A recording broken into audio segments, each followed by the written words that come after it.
Serbia is experiencing some of its biggest protests in its history after a deadly railway collapse sparked outrage. Thousands have flooded the streets for weeks on end.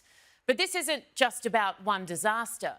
It is raising questions about corruption, press freedom, and foreign influence. President Aleksandar Vučić is at the centre of it all, balancing ties with the US, Russia, EU talks, and rising pressure at home. Tonight, a preview from Mario's exclusive interview. Here, Vučić responds to the unrest, the media storm, and his next steps to save his country. You had to take Serbia from where it was during the war and what it's been through for so many years, even decades, and then through alliances, strategic alliances, get it to slowly become wealthier as a nation. Which was not easy at all. Which was still in progress. Today, we hoped at least that this year it was going to be the fastest growing economy in Europe. Now with these protests that are actually creating a lot of hurdles to us, we still believe that we can be one out of 3 best performed countries in Europe this year. It just needs it after everything it's been through. Many people don't know that the first military campaign by NATO was here in Serbia. It was actually in Bosnia against the Bosnian Serbs. That was the first one. The second one, I think, was Kosovo, Serbia during the Kosovo War. Yes, but in Bosnia it was a different case. But what was totally done in a totally legal way was that we call it aggression against Serbia that was launched by NATO in 1999 without any permission of UN Security Council. It was a unilateral decision made by NATO, not by United Nations, not by anyone else. 19 countries participated in that. They attacked one small country that didn't have any chances but to defend itself. But the main problem was that they wanted to do it in order to be helpful to Kosovo Albanians to secede from Serbia. I think you're facing what some call your biggest challenge yet, 100 to 300,000 people on the streets. There is a mutiny, an unrest organized by wealthy and mainly rich people, a false elite that are not happy because they are not in power.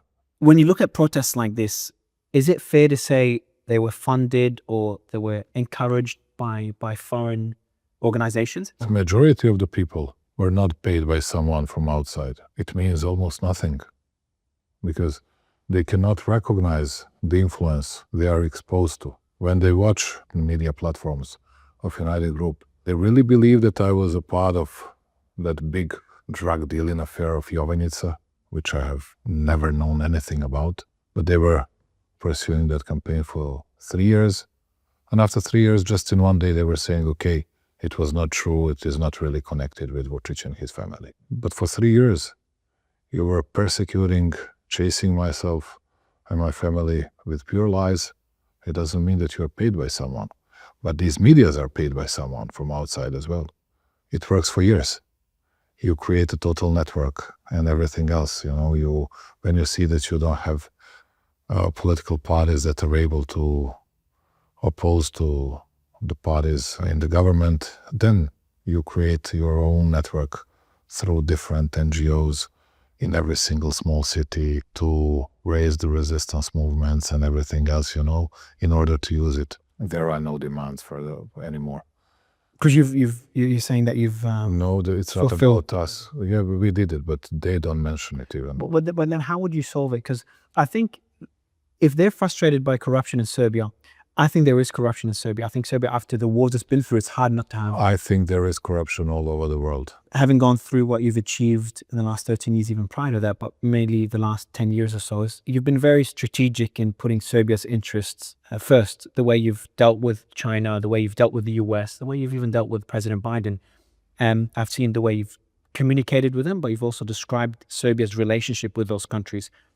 So I think the people's frustrations are fair, but then what is the solution in your opinion? So they have a few demands. You said you've fulfilled some of those demands to a certain extent, but then how would you be able to solve those frustrations? It's not going to be easy because there has been huge expectations raised among those people that were protesting. And They believe that it was an ongoing revolution. It's just a matter of time when we're going to overthrow that bastard, which is myself. They want to overthrow me, and that's it. And that's the only reason why they are not finishing their protests. Your term ends in 2 years. They can vote for whoever they want in the ballot boxes, correct? But they don't want to vote because they cannot win any elections. They cannot win any elections. Because if you really believe that there was 300,000, if you really believe that there was 1 million or 1.6 million, which I saw in different type of social networks, posts or whatever, then something's wrong with you. It shows that you live somewhere out of reality and you don't want to accept the reality and everything else. I do accept reality. I don't lie to myself. It's a huge number of people that is protesting all over Serbia. Huge. And I do respect that. And I know how it goes, and I know that today numbers are much smaller than they used to be 2.5 months ago. Much smaller. But nobody wants to recognize it because they don't want to live in reality.